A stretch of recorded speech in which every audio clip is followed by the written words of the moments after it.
Yes, scholars. What's coming in your mind by seeing these pictures? Steamer, railway. What's coming in your mind? Yes, all these are related to means of transport. When we need, we can use this to move from one place to another, right? Or it's related with journey.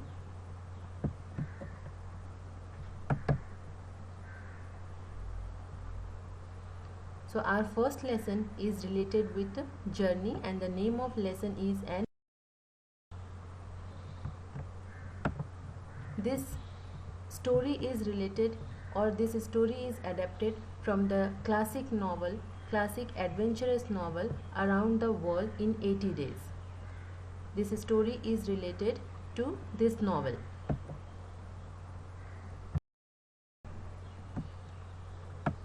There are two characters in this novel which we are going to study.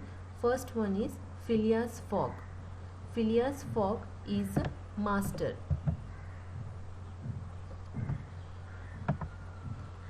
And Jean Passepartout.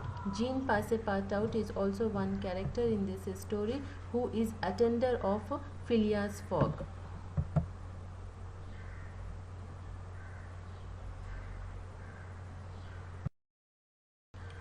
So let's start. What's given here that you have to pack your bag before going on a long journey. What are the things you would pack? Make a list. Here you have to make list that the things which you are going to keep for long journey. When you are going for long journey, what things are required to you? You have to write a list here.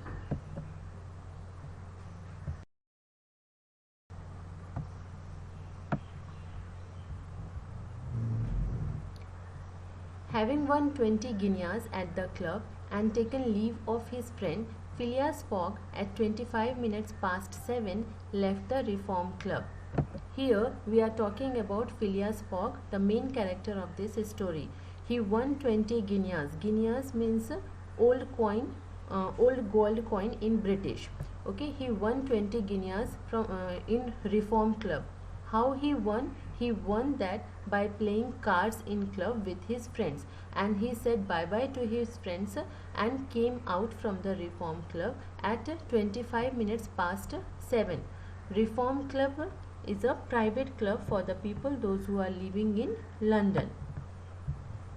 Passepartout, who had carefully studied the program of his duties, was more than surprised to see his master guilty of appearing at this unusual hour. According to rule, he was not due in Savile Row until precisely midnight. Okay, Passepartout, another character in this story. Passepartout is the attender of Mr. Phileas Fogg. He already studied his timings, his programs. Phileas Fogg's each and everything he observed very keenly, and he know about his duties. But he was very surprised when he saw Phileas Fogg at home, because Phileas Fogg was usually not coming at this time. He usually comes at midnight. Precisely midnight means exact midnight. Where was his house? Where was Phileas Fogg's house? At Savile Row. Savile Row is a street name in London which is very famous for its traditional tailorings. Mr. Fogg went to his bedroom and called out Passepartout. After reaching home, Mr. Fogg went to his bedroom and he called Passepartout for some work.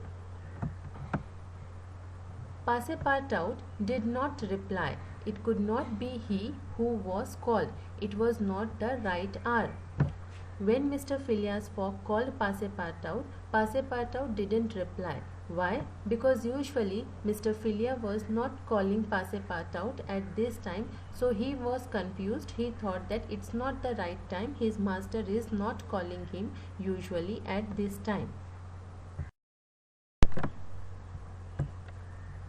Passepartout, repeated Mr. Fogg without raising his voice. Passepartout made his appearance. Usually when we are calling anyone, if he or she is not giving reply, then second time we are calling them little louder or by raising our voice. But Mr. Phileas Fogg Without raising his voice, he called Passepartout again, and Passepartout came to Mr. Phileas Fogg's bedroom. "I have called you twice," observed his master. Who said this sentence? Mr. Phileas Fogg said to Passepartout that "I call you twice." "But it is not midnight," responded the other, showing his watch.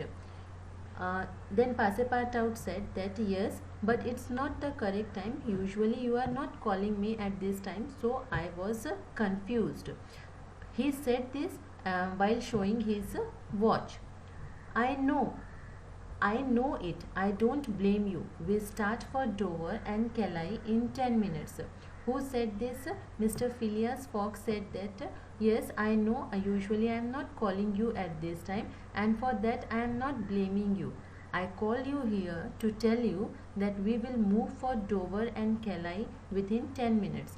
Dover and Calais are the name of place where Mr. Phileas Fogg thought to go." A puzzled grin spread over Passepartout's round face. Clearly he had not understood his master.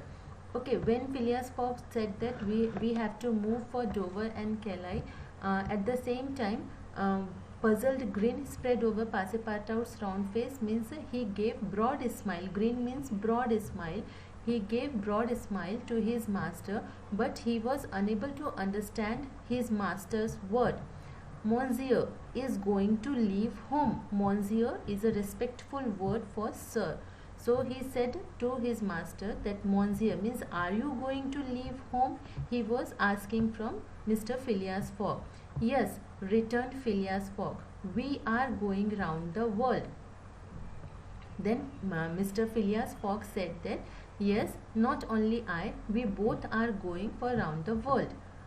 Passepartout opened his eyes wide, raised his eyebrows, held up his hands, and seemed about to collapse. So overcome was he with astonishment. All these words are showing his surprise. He was surprised, his astonishment. That with lots of surprise, he said that "We both are going for round the world." He murmured. Murmured means Passepartout said very slowly, "Round the world." He was surprised at that time. "In 80 days, responded Mr. Fogg. "So we haven't a moment to lose." Then when Passepartout murmured "round the world," he was very surprised. He was very astonished by hearing his master's word. Then his master said that "Yes, and in 80 days we are going to complete this tour." "But the trunks?" asked Passepartout. He was asking about the things which they have at the house, that how he will pack all these trunks, all these things within 10 minutes. It's not possible to pack everything within 10 minutes.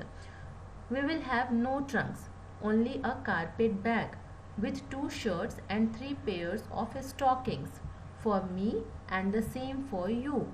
Then Mr. Phileas Fogg said that "We are not going to pack these trunks. We will pack only 1 carpet bag and keep 2 shirts and 3 pairs of stockings for me, even for you also, because if we will need, we will purchase on the path. We will buy our clothes on the way.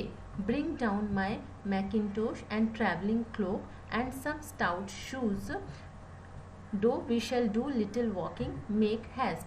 Then he said that "Pack all these things and bring the bag down. I am waiting for you. And stout shoes." Stout shoes means the shoes which is by wearing which it's easy to walk, or by wearing which they can walk for long distance. He said to pack all that things in a bag and to come down. Okay children, the rest of the things we will discuss in our next video. Yes scholars, you have to write all hard words in any old new notebooks, or if you have any new, you can start writing in new notebooks. Thank you and take care of yourself.